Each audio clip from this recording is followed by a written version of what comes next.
Hello, good morning, and welcome back to another episode of The Loss of Neverland. I'm Shantae. For those that are new here, welcome. This is a safe place where we tell our stories, let people know that they're not alone. I'm still just starting out, so still kind of new to this. Today's episode is about addiction, so I really hope that you guys can follow along with me and stick around for the stories because this one might be a little lengthy. And if you're coming back, welcome back. Thank you so much for all the love and support, guys. I really appreciate you. Just a real quick recap. The point of my podcast is to bring people together and understand that, there's a lot of things in this world that matter, and you are one of those things. You matter to me. If you feel like you're alone in this world, you're not alone. I'm here for you. Let's not troll, let's not be nasty, let's keep it classy, especially on today's episode, because I don't want you guys to feel like that this podcast is all sad and depressing, because that's not the point, okay? Like, yes, a lot of things in this world are really sad, and it's a hard pill to swallow, but yes, this is what happens in this world, and I'm just explaining my life experiences and what I've been through and what I've seen and what I've dealt with, and hopefully eventually, once I get a microphone and everything, I'll start doing some live streams on YouTube, and I'll have people come in and be guests and tell their story and let you guys know that we're all different in this world. We don't have to be hateful. We choose to be hateful, and I feel like I'm different, I feel like I'm one of those people that just want to spread the love and the positivity and the good energy and the good vibes, I don't have to troll you. I don't have to be ignorant. I don't have to make you feel less of a person because you're a human being, you matter to me. You deserve to be heard. You deserve to feel loved and wanted and respected, just like all of us do. So again, today's episode is about addiction. Please like, share, follow, subscribe. I'd really appreciate all the love and support, guys. So let's just jump right into it. I'm gonna need my coffee for this one.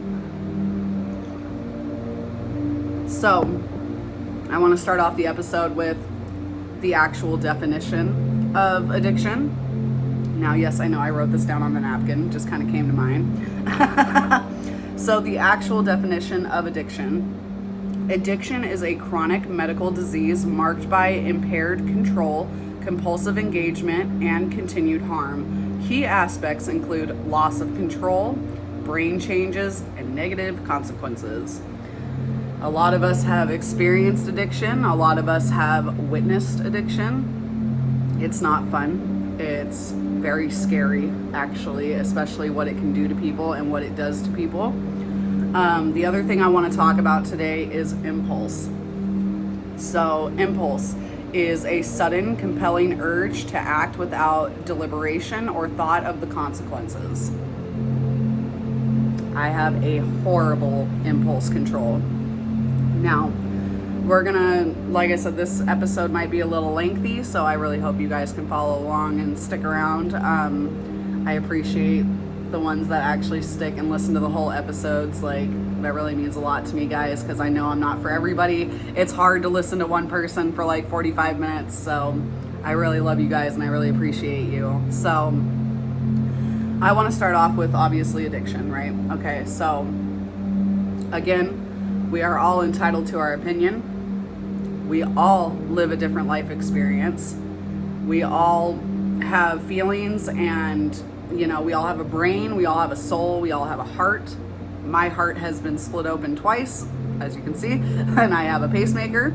That's a story for another time. But so for me, myself, again, this is a judgment-free zone. I'm not here to judge you. Please don't judge me. Don't be nasty. Let's keep it classy. All right. Now, for some of the people that I'm going to mention, I'm not going to get too in depth with them because I am not them and it's not my story to tell. All right. So we're going to start with the beginning of my life. Again, we're just going to jump through some addiction stories here. So I grew up with two addicted parents. My mother was a drug addict and my father was an alcoholic. Okay. needless to say, my mom was basically an alcoholic as well. I mean, they were all of the above, right? So I witnessed a lot of it growing up, especially my dad. My dad would drink from the moment he woke up. The man couldn't even have a breath of fresh air. He had to crack open a beer and just start drinking as soon as he woke up. My mom, on the other hand, my mom was a little more discreet about it. I didn't actually like witness certain things with my mom until I got older. But my mom and my dad were both terrible cigarette smokers. Now, I also want to remind everybody that addiction is not just drugs. It's not just alcohol. It's not just cigarettes. Addiction could be your phone. Addiction could be soda. I have a Sprite addiction, like it can be anything. That's why I read the definition of addiction, because it is a mental illness. It is a disease. It is real. Addiction is real, and a lot of people don't understand that. A lot of people think that people claim that they have addiction because they just want attention. And I think people that think that way are disgusting, because addiction is real. I've experienced it myself. I've witnessed it myself. But there's some people in this world that can't control it. I can control my addictions, not to toot my own horn, but I know when to stop. I have trained myself to know when I'm going too far, right? But there's some people in this world that can't do that. There's some people in this world that, would claim that I wasn't even addicted if I can tell myself to stop. You know what I mean? So let's get back to it here. So, like I said, Dad was an alcoholic. We, established that. I witnessed that growing up my whole life, So my mom, again, she was a little bit more discreet about it, but the way I knew my mom was doing something was the way that she acted. Okay, my mother was bipolar. She had a lot of mental disorders, okay?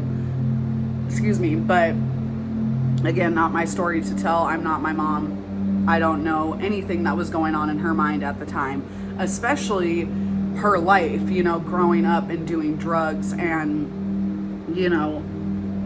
whatever.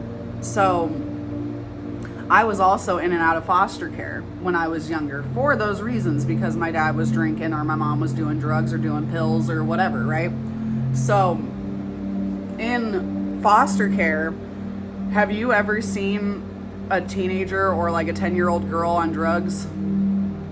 I have, and it's not a pretty sight. Okay, like it is very, very sad, and it is they completely lose themselves, like when you hear the term, burning your brain cells, like their brain cells are gone, like they're a completely different person when they're on those kind of drugs, and it is a very, very scary sight, and it's very sad.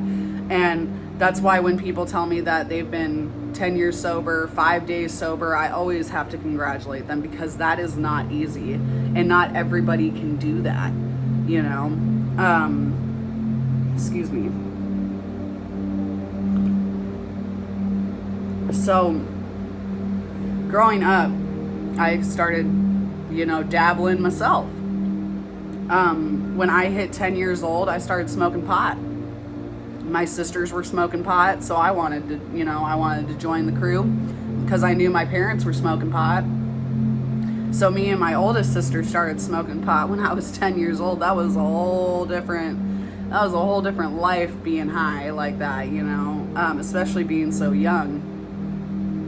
But I loved that feeling. I was addicted to that feeling at 10 years old, so I wanted to keep going. I wanted to do it every day. I wanted to do it every hour of every day, because I just loved that feeling. I escaped reality is what I did, so. But then came a day where, now we'll get into this specific story that I'm about to say. We'll get into that a whole another time. But my mom had a boyfriend that had a friend that lived in the back of our house, our trailer, and he had his own little trailer, right? Whatever. Long story short, I went over to go help him with some stuff. He ended up molesting me. And during that process, before I was molested, he he asked me if I wanted to smoke some weed with him, and he told me it was white weed. I was 10 years old. I didn't know no better. So I smoked meth for the first time when I was 10 years old. And when I realized that it didn't taste right and I didn't like it, I didn't want to anymore. And I was like, okay, nope, that's not what I thought that was. Like, get it away from me. But he made me continue. He made me hit it like 3 or 4 times, you know. So I was forced to do meth when I was 10 years old. And I went home, and I can't tell you, dude, like, it was such a crazy experience.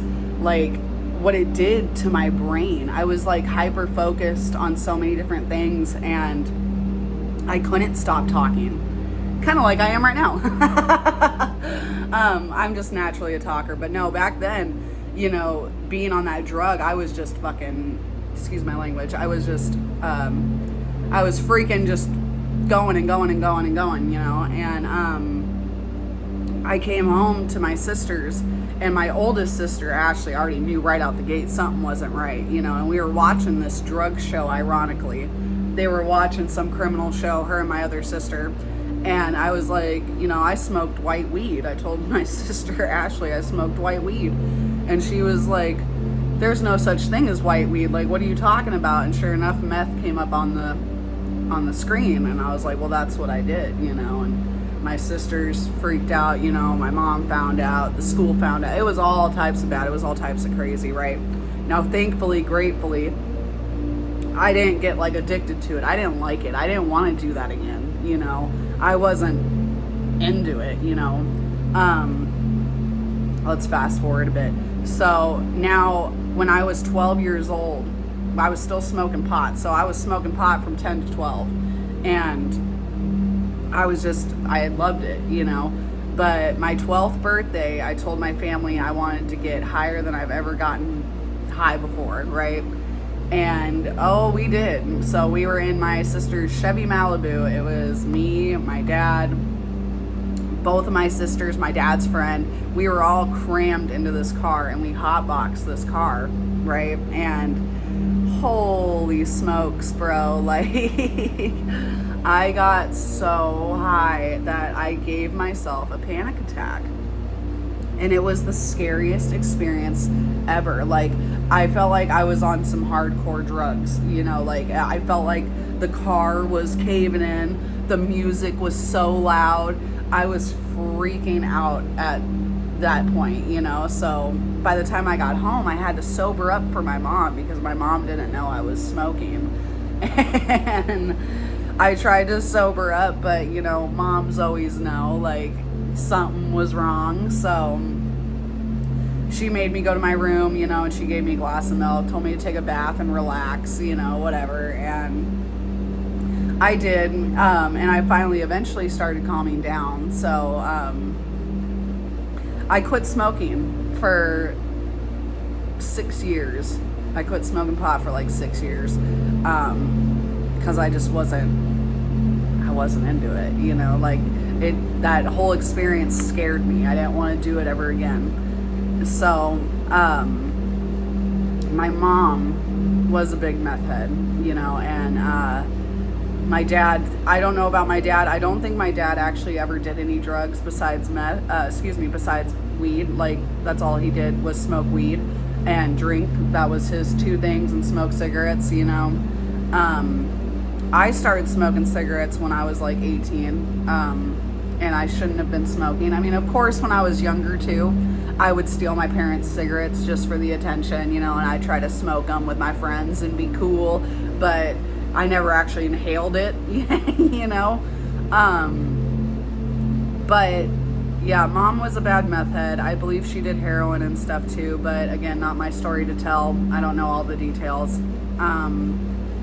But mom always wanted to do projects. Mom always wanted to stay up at night, all night long, you know. So that's how I kind of got the indication that she was doing drugs. Now, my mother has been doing drugs my whole life, you know, and that's kind of when I started understanding that, okay, this is just second nature to her. Like, those type of drugs, when you're on them, you know, and there's just no escape, from my understanding. Now, that's why I said I was blessed, and I'm very grateful that I didn't get attached to those kind of drugs, you know. It never interested me. So when I hit 18, I started smoking a mod with my ex-husband. We started smoking cigarettes, smoking out mods. You know, I had a bad heart. I shouldn't have been smoking to begin with, but I was, because I was stressed out and I hated my family, and I was trying to live my life with my boyfriend, you know, but my boyfriend started smoking pot again, and he begged me to start smoking with him, and I started smoking, and I started smoking again for years, for a long time.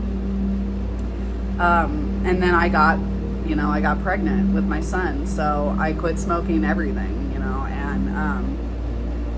at the time I used smoking pot to help me with my morning sickness and, you know, stuff like that, which is terrible. You shouldn't smoke while you're pregnant, but some people it does help them, and I'm not here to judge you. You know, I did it with both of my kids. I had horrible morning sickness. Sue me, you know, like, and at the time it was recreational too, so I wasn't, you know, breaking any laws or anything. It was just morally wrong for me to be smoking while I was pregnant. But I quit smoking cigarettes cold turkey when I was pregnant. I smoked a little bit of pot in the beginning for my morning sickness, and then I stopped immediately, you know.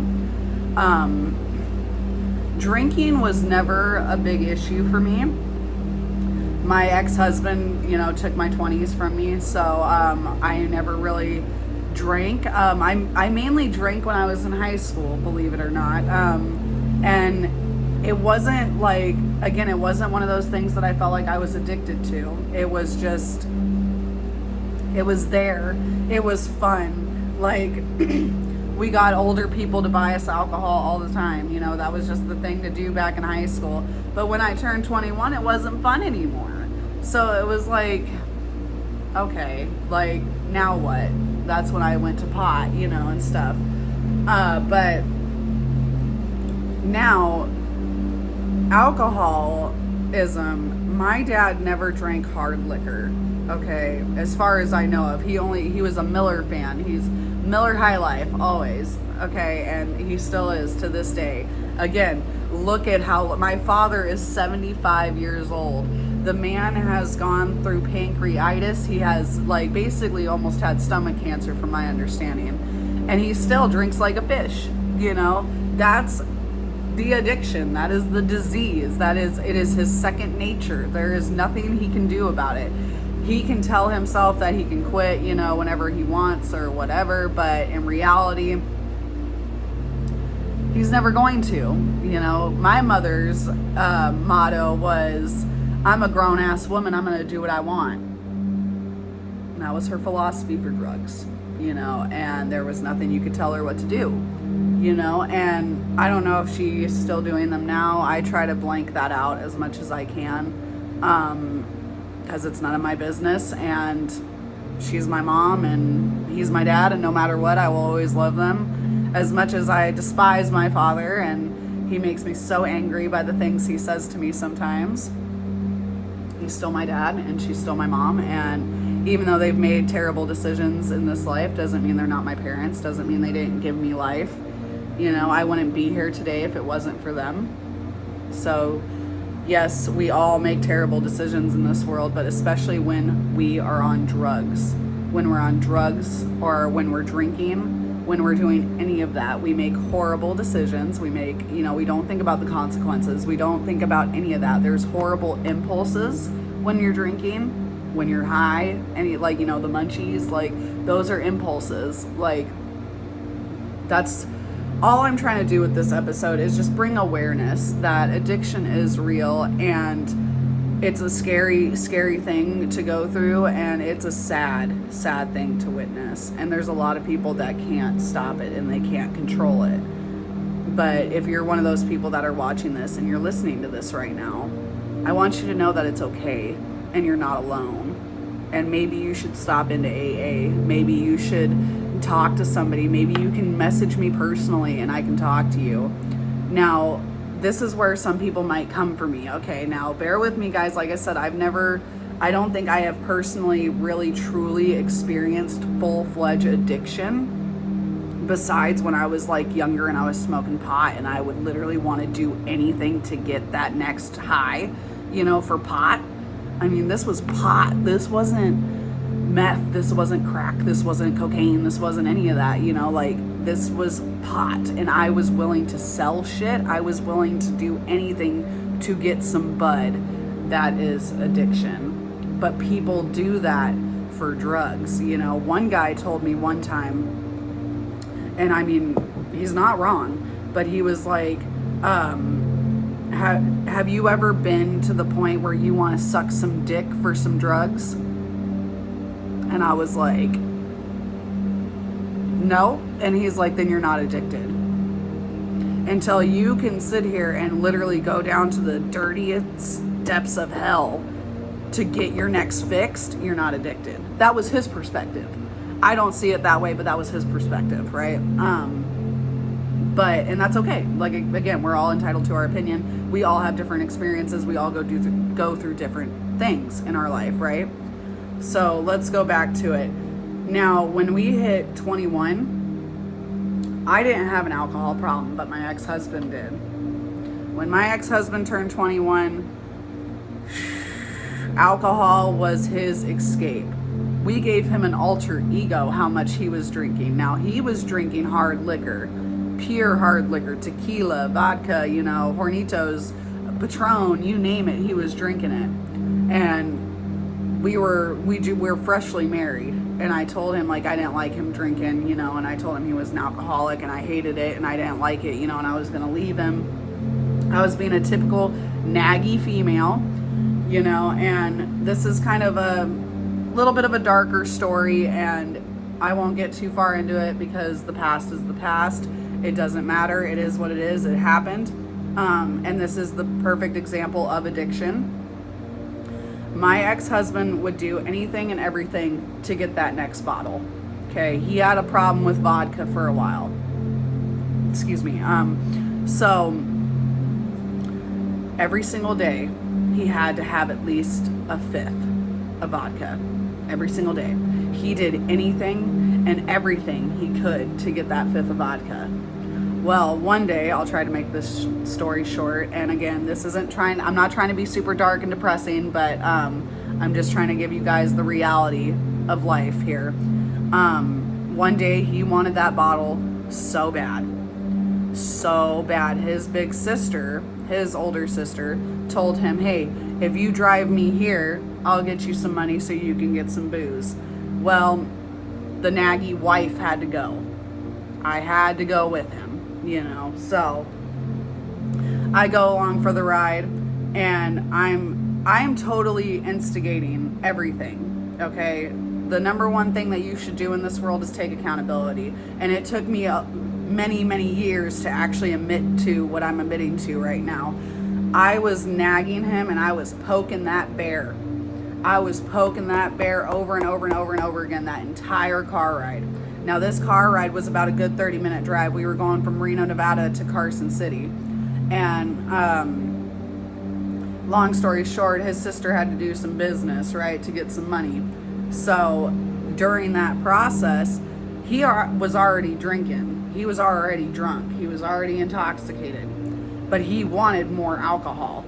So she had to go do some more business to get more money for him to get more alcohol.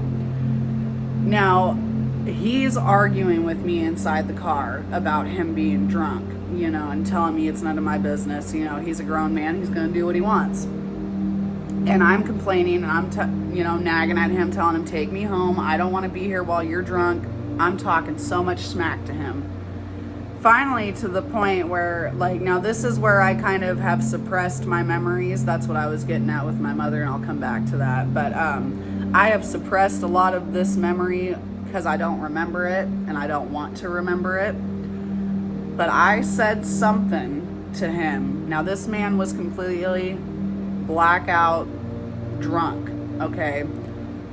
And I said something to him that triggered him. And he had anger problems, so he snapped.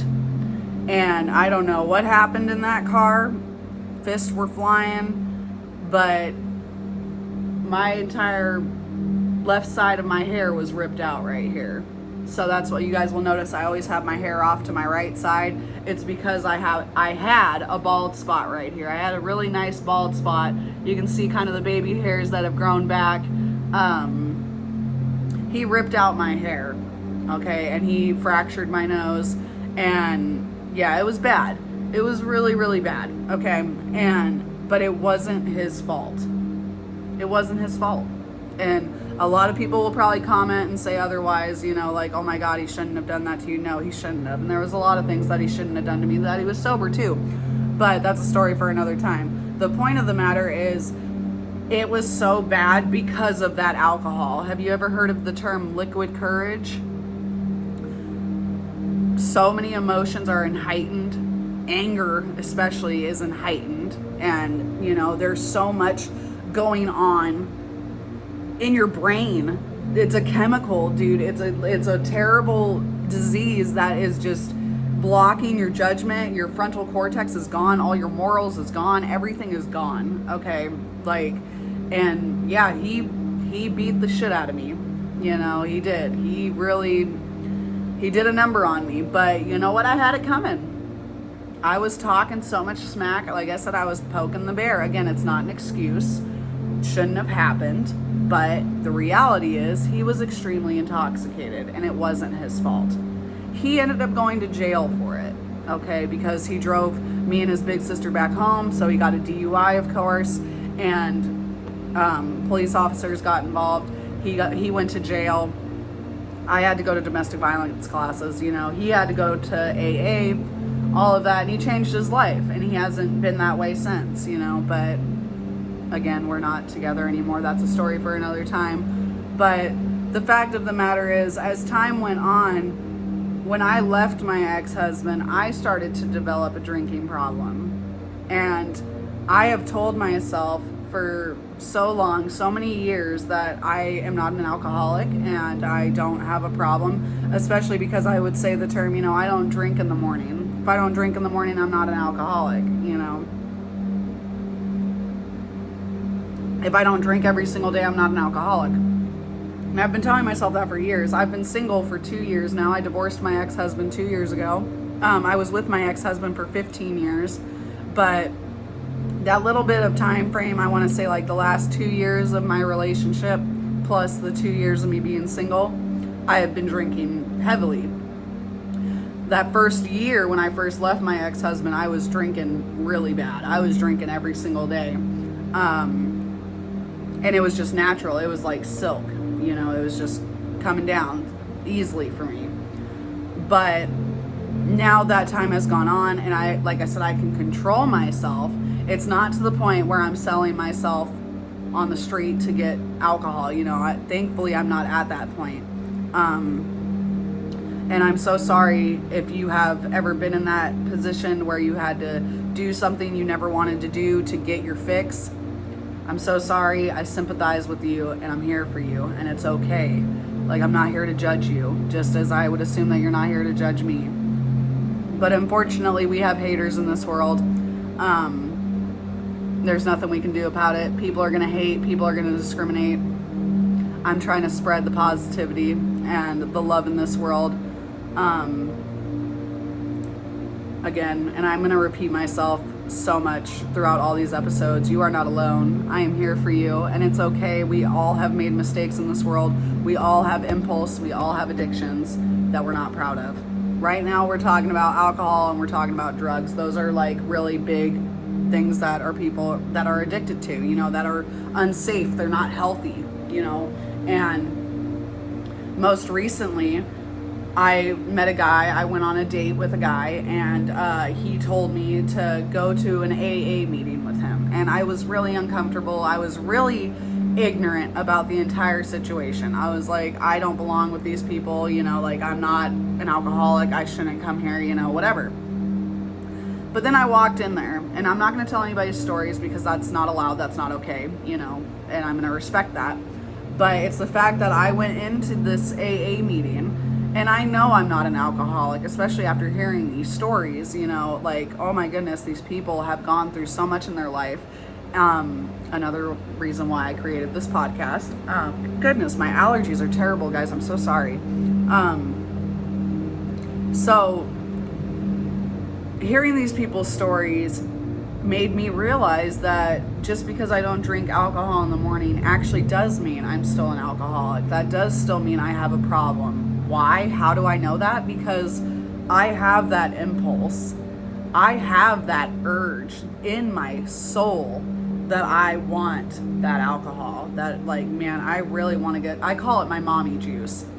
For those who have me on my live streams, you know I have my mommy juice, and I love my mommy juice. It's Wicked Red apples, and it's 8%. Tastes like apple juice. And I have been very addicted to those, and I have noticed it ever since going to that meeting. I have actually noticed that I do have a problem, and the first step is admitting that you have a problem. And I have admitted that to myself. I went a whole week without drinking, and I was so proud of myself. But you know what? Then I had my kids over the weekend, and when I had my kids over the weekend, it triggered me to drop them off.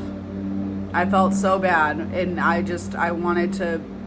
wanted them to stay. You know, I didn't want to let them go. And some people understand exactly that feeling that I'm talking about. So I relapsed and I drank, you know, but I know that I need to stop, and I know I can stop. But there's people in this world that can't stop, you know, and I sympathize with those people. You're not just looking for attention. You seriously have a problem.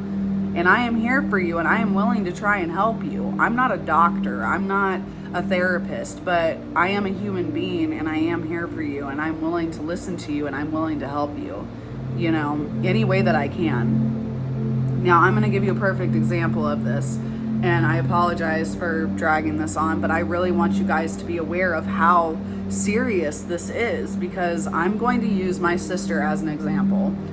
I won't mention her name, but I have a middle sister, okay? So there's me, my middle sister that I'm about to talk about, and then my older sister. Maybe I've mentioned her name before, I don't know, but I'm not going to call her out on this episode. I love my sister. I'm going to make that very known just in case she's watching this. I love you. No matter what, you will always be my sister. But I hate the decisions that you've made in this world. Hate is a very strong word, and it's a terrible word, but I hate the decisions that you have made in this world. And yes, I am going to tell a little bit of your story to get people to understand how real addiction is, and hopefully knock some sense into you to get you to understand that you have a problem and you need help. But there is a thing, as there is some people in this world that you just can't help. You cannot help somebody who does not want to be helped. And this is a perfect example of that. Okay. My sister met a man named Travis a long time ago. Long time ago. This man was perfect for her. Absolutely perfect. He was going to college. He had a great job. He was older. He had his own house. He had his own car. He was perfect for somebody like my sister, because we are all broken girls. We all come from a broken family, but we're all strong, independent women. Okay. Now, his problem was he introduced her to wine. Okay. She wasn't really a drinker, but then they started drinking together and they started partying together, and he was like me, he knew when to stop. But my sister, I almost said her name, excuse me. My sister lost her innocence. Okay, that's the other part of my podcast, you know, finding home after innocence is lost. My sister fell in love with this man, started drinking with this man, but then she started realizing that she lost her innocence when she was younger, because she had my nephew at such a young age, and having a child really took away her life. So being with this man and being free with this man triggered something in her brain. That disease, that addiction took over and started being more frequent and being an everyday thing. Okay, an every single day thing, to the point where Travis noticed and he left her for it. Again, this is not my story to tell, so I'm not going to drag it on too long. Now we're going to fast forward. She met a man named Chris, and I absolutely despise this man. I will never forgive this man for what he's done to my sister and what he's put her through. But they're both like a toxic bomb that have just fused together, and they're, as some would say, they're perfect for each other. Misery loves company, right? They're both broken people. They're both alcoholics. They're both drug addicts, and they both just fell in love with each other. Okay, they're feeding off of each other's addictions, and it's disgusting. But there's nothing that you can't help somebody who doesn't want to be helped, right? So this is my point with her. Okay, very, very recently, she had an episode where she overdosed on fentanyl. Okay, to the point where they broke her rib cage. Her breastbone, excuse me. They broke her breastbone by trying to give her CPR. Okay, and she called me and told me what happened and begged me not to tell my parents and begged me to just talk to her, and and I was like, is this not a wake-up call for you? Like, seriously, like, you almost died. Do you know what that would have done to me and our family if we would have gotten a phone call that you were dead because of you and Chris messing around? And God, I'm trying so hard to censor myself. So as the days went on, as the months went on, she was upset that I told my family I had to. I was so scared for her, and I lived 22 hours away from her. So I had to tell my family about it. Like, hey, you need to watch her. You need to put her in rehab. You need to, help her, be there for her. So what I did is I live in South Dakota, and I wrote her a whole novel. I even sent her a voice message explaining to her, like, hey, dude, I know what you're going through. You have a problem. You are an alcoholic. You are a drug addict. You're doing drugs. You're trying to make yourself feel good. You're trying to suppress the bad memories while your boyfriend beats the crap out of you. You need to start over. You need a new life. Come live with me. Come start over. I have my kids every other weekend. You can come here. You can come live with me. If you don't want to live with me, there's plenty of rehab centers out here that'll take you, that'll feed you, that'll clothe you, that'll get you a job, that'll completely give you a complete start over, right? I love you. I care about you. I don't want to lose you. I don't want you to die from addiction. I don't want you to die from impulse. I want to save you. Let me save you, and she gave me a big old F you. She told me, I love you, I appreciate you, but I don't have a problem. I'm fine. I don't have a problem. So I left it at that. And I refused to see her. I refused to speak to her. And now that's probably, and a lot of people will hate me for that. A lot of people will judge me for that and tell me, like, you shouldn't do that. That's your sister. You guys don't understand how many times I've tried. There comes a point in your life where you have to stop trying. You have to. Why are you wasting your life, your time, your energy on somebody who does not want to be helped? You can't help somebody that does not want to be helped. That's what sucks about addiction, because it is real and it is a disease. I met a guy a couple months ago. He was a terrible meth head. He was actually cooking meth and creating meth and shit, and he went to jail for it and whatnot. He was a great guy. He was really sweet, but he had a terrible upbringing. Oh my goodness, his upbringing was absolutely awful. And I just listened to him, but he is 13 years sober. 13 years sober from drugs. And but he still thinks about it every day. That disease does not just go away. He thinks about it every single day. He fights it every single day. That is a battle that some people just cannot win. And it sucks. But I'm so determined to be here for you and listen to you and try to help you. I have tried to help so many drug addicts. I've tried to help so many alcoholics get into rehab and just, trying to be there for them and give them the resources that they want. I'm not a doctor. Like I said, I'm not a doctor. I don't know how to actually go about it and do it, but I'm willing to help you if I can. If I have the time and energy to help you, I will. But the number one thing I know that I can do is I can read your comments. I can listen to you if we ever talk on the phone or text or whatever, you know, like I'm here for you in that aspect. You don't have to feel alone. Now, there's other, like I said, there's other addictions. It's not just alcohol and drugs. I'm addicted to my phone, and I just realized that I have been streaming and, you know, now doing this podcast. I've been doing it for 2 years, not the podcast obviously, but I've been streaming for 2 years. And Charlie Kirk said, and I quote, "I want you to go one day without your phone and see if you can do it." I tried to do that the other day and I went nuts. And I was like, oh my goodness, like I'm actually addicted to my phone. I cannot like not have it in my hand. So I'm trying to teach myself not to do that anymore. The other thing I'm addicted to, I made a joke while I was at work. I used to be a horrible Pepsi drinker when I was a kid, but it broke out my face. So when I got a little older, I switched to Sprite, and I've been drinking Sprite ever since. But I literally am addicted to Sprite, and I know some people are gonna call me crazy for that, but I am, dude. Like, I will be digging through my car to find change just to get my fix.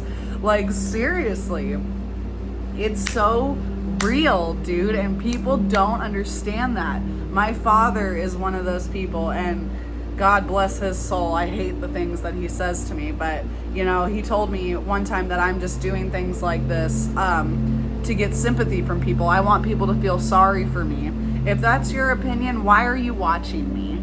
You know, why are you listening to me? I'm not here looking for sympathy. Other people aren't looking for sympathy. People have problems. People have actual addictions. People have actual impulse problems. People have OCD. Some people are addicted to porn. Some people are addicted to sex. Some people are addicted to games, video games, you know? It's real, dude. It's so real and it's so scary. But it's okay because we can work through it. We can work through it together. You know, you don't have to feel like you're alone in this world. You don't have to feel like this is never gonna end. You know how many people just do drugs just to lose weight? And then they stop, like, because they lost the weight. I mean, look at guys on steroids, though. Steroids is another addiction. You know, they just want to get built. They want to get sexy, so they do things to harm themselves. It's not good for you, you know? And it doesn't matter what the addiction is, it's not good for you. Mentally, you know, mental health matters. It matters. Everything that I've talked about matters, guys. We're all human. We all have a soul. We all have a heart, and we all have a brain. The human brain is so fascinating. The human heart is so fascinating. Our entire being is so fascinating, dude. Like, we are alive. We are talking. We are breathing. We go swimming. We are invincible almost. It sure as hell seems that way, especially when you're doing drugs, especially when you're drinking, you know, like it sure feels like you're just on top of the world and you're Superman, but baby, you're not, you know, like, and sometimes there's other things that bring on this addiction, like depression, anxiety, suicide, you know, and it makes you want to forget, suppressing those memories. That's what I was getting at. That's what I'm coming back to with my mom. There's a lot of things that I've asked my mom if she remembers, and she tells me no, because she has suppressed those memories. All the drugs and the alcohol, she has tucked away those memories in the back of her brain, so she will never hear it again. She will never think about it again. She'll never see it again, you know? And I get it. A lot of people do that. But sometimes we have to reopen those old wounds. You know what I mean? Sometimes you got to do that to heal. In order to heal, you got to reopen that, you know, reopen it. It hurts. It sucks. Rip that Band-Aid off. We have to accept the things that we can't accept, you know, like be comfortable with being uncomfortable. I forced myself not to drink the other night, you know, and I thought I was going to go crazy. I was like, I seriously do have a problem. I'm shaking over here because I'm not drinking. And I don't drink daily, so I didn't think that was possible, but it is. It is possible, and it sucks. You know, like Sprite, like I was talking about earlier, I will taste it. Dude, I will taste it. You know, and some people know what I'm talking about. It's real, dude, and it's scary. But I myself, I'm trying to change my life. You know, like, somebody said something on my live stream last night. Oh my God, it was beautiful. They said, what did they say? You need to repair yourself, something like that. Heal yourself, repair yourself, you know, like, because I was going to make an episode about repair. And I thought it was so ironic that they brought this up, you know. It was about hate, you know, no hatred, just being, you know, just repair yourself. You know, some people in this world were, you know, came up in this world hateful and just evil and bad in this world, but you don't have to be that way forever. You know, we're not lost forever. Just because we're lost now doesn't mean we're lost forever. Do you understand how bright your light is? If you feel like you're in a dark room right now, you are your own light. You are showing yourself the way. You can't do something for yourself unless you do it. That's why I was saying you can't help somebody who doesn't want to be helped. My sister is a perfect example. She can only help herself at this point. There's nothing we can do about it. And it sucks and it breaks my heart because there's people who do interventions, there's people who try so hard to help people, but sometimes you can't. And that's okay. Because they will help themselves eventually. Hopefully, some people don't, you know, and that really sucks. But some people end up finding God. Some people end up, it just snaps to them, you know. For me, like, I'm tired of my own shit. And I know there's some of you out there, you get tired of your own shit sometimes, don't you? You get tired of the way that you live. You get tired of the way that you feel. You know, I'm tired of the way I look. I'm tired of the way that I feel. I always hate having my hair up because I have a fat ass forehead, you know, and I know people are going to comment about it and talk shit to me and troll me. But I don't care. I don't care anymore. Because you know what? I love myself. I think I'm beautiful. I've come a long way. You know, I did everything to make my face clear. I did everything to fix my teeth.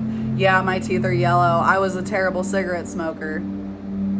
That's the consequences I get for drinking coffee and smoking cigarettes. I don't smoke cigarettes anymore, thank God. You know, I'm very blessed for that. But yeah, guys, you know what? I'm gonna wrap up this episode because I know I've been going hard for a while, but I just want you guys to understand that addiction is real. Mental health is real and it's important. You know, like, shout out to my mental health podcast guys that I'm following. I'll have to put their link in the description below so you guys can follow them. But yeah, I'm here for you guys. And addiction is real and it's okay. And it doesn't matter what you're addicted to. Phone, sex, drugs, alcohol, you know, video games, whatever. Like, it doesn't matter, dude. It doesn't matter. It's real. You're not alone. You're not looking for attention. You're not looking for sympathy. I know you're not. Some of us, now there is some people in this world that are, and that's, you know, that's terrible, but yes, there is some people in this world that are like that, you know. And again, I'm not here to tell you what to do. I'm not here to tell you to change your life. I'm not here for any of that. I'm just here to give you my life experience, my life stories. Eventually I'll be doing live streams on here and having people talk about their stories. And, you know, by the way, I did this landscape, I think is what it's called. I hope you guys like it this way. Let me know in the comments below if it's easier this way or if you like it up and down. Somebody told me to try it out this way, so, but yeah, this is a safe place. I need to spread the positivity in this world because we are so hateful and we don't need to be hateful. We need to heal ourselves. We need to repair ourselves. You know, some of us have childhood trauma that we can't come back from, but you can, and I will help you. And it is so hard to do that. I don't know how a gnat just got in here, but, you know, it's okay. Don't be nasty. Keep it classy, you know? Don't be hateful. Don't be shameful. We're all sinners. We are all lost, and it's okay. You are your light. I'll be your light. I'll help reignite you, you know? I'm going to have a couple more episodes about postpartum, about more mental health, about more positivity, about more life experiences. You know, stay tuned for more. If you've lasted this long, thank you so much for sticking around, guys. That was just my opinion on addiction and my experience on addiction. We could talk about addiction and everything for hours, dude, and we probably will. We'll probably have little snippets about it here and there when we start having guests and, you know, people that want to talk about their life stories. But please like, share, follow, subscribe, you know, like, help a girl out. Let's spread the word. Let's spread the love. Let's spread the positivity.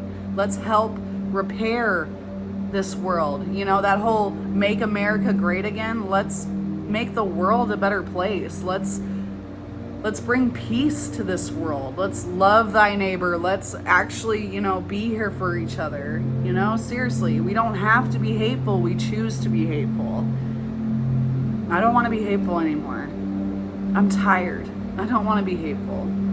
I want to settle down. I want my peace. I want my serenity. And the loss of Neverland is where it's at.